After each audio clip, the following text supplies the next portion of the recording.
कस्बे में भेरोघाट पर देवसेना प्रदेश संगठन महामंत्री बृजमोहन गुर्जर के आने पर संगठन के कार्यकर्ताओं ने भव्य स्वागत किया। इस दौरान संगठन महामंत्री ने कहा कि एमबीसी आरक्षण को केंद्र सरकार 9वीं अनुसूची में डालने का कार्य करे, जिससे समस्त एमबीसी वर्ग आरक्षण संवैधानिक रूप से सुरक्षित हो सके। समय रहते यदि यह कार्य नहीं किया गया तो गुर्जर समाज सड़कों पर फिर से आंदोलन की राह पर चल पड़ेगा। कार्यक्रम के दौरान रोहितास गुर्जर छापोली ने आरक्षण आंदोलन में गुर्जर समाज के 73 वीर जवानों की शहादत को याद दिलाते हुए आंदोलन की चेतावनी दी। इस दौरान गुर्जर समाज के कई लोग मौजूद रहे। वो सब चल रहा है फरीदाबाद के अंदर, वहाँ का 3 दिवसीय कार्यक्रम है। उसको लेकर हमारे देवसेना पूरे राजस्थान से जा रहे हैं।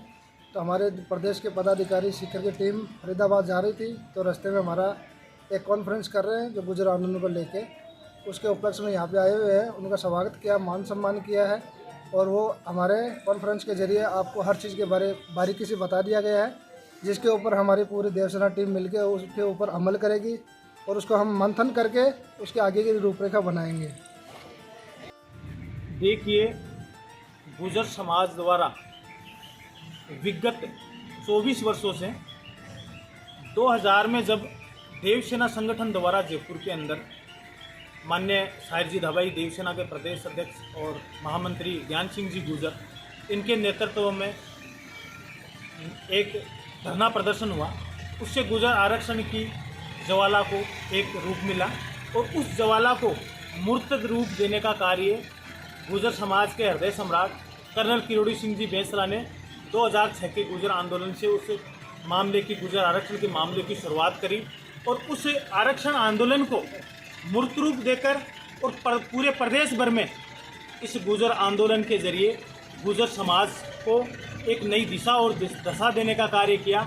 और उस गुर्जर आंदोलन में हमने प्रमुख रूप से गुर्जर समाज के लिए जो पिछड़ा हुआ समाज था उसको एक आरक्षण देने की बात हमने वर्तमान और अन्य सरकारों से करी और उस बात के बावजूद भी गुर्जर समाज के द्वारा 73 लोगों की शहीदी उस गुर्जर आंदोलन में जनहानि हमें हुई है। गुर्जर समाज के 73 वीरों ने अपनी शहादत दी है। उस शहादत देने के बावजूद भी गुर्जर समाज को 5% आरक्षण वर्तमान वसुंधरा जी की सरकार ने 2008 में दिया था और उस पर 5% आरक्षण देने के बावजूद भी वो 5% आरक्षण कोर्ट कचहरी में अटकता रहा। इस पर रीट लगती रही और वो रीट 8 से लेकर 19 तक इसी प्रकार चलती रही। 19 के बाद में हमारे गुर्जर समाज ने उसके बावजूद भी 4-5 बार एक सड़क जाम करने का काम किया। गुर्जर आंदोलन के अंदर रेल रोको पटरी रोको का आंदोलन किया और गुर्जर समाज द्वारा एक विशेष रूप से मैं कह सकता हूं कि पूरे भारत का सबसे बड़ा जेल भरो आंदोलन जो था कर्नल बेंसला जी के नेतृत्व में हुआ। उस आंदोलन में पूरे भारत में सबसे ज़्यादा युवाओं ने और हमारे समाज के लोगों ने अपनी गिरफ्तारियां दी। उसके बावजूद भी गुर्जर समाज को जो 5% आरक्षण था वो मिल नहीं पाया और कोर्ट कचहरी में फंसता रहा।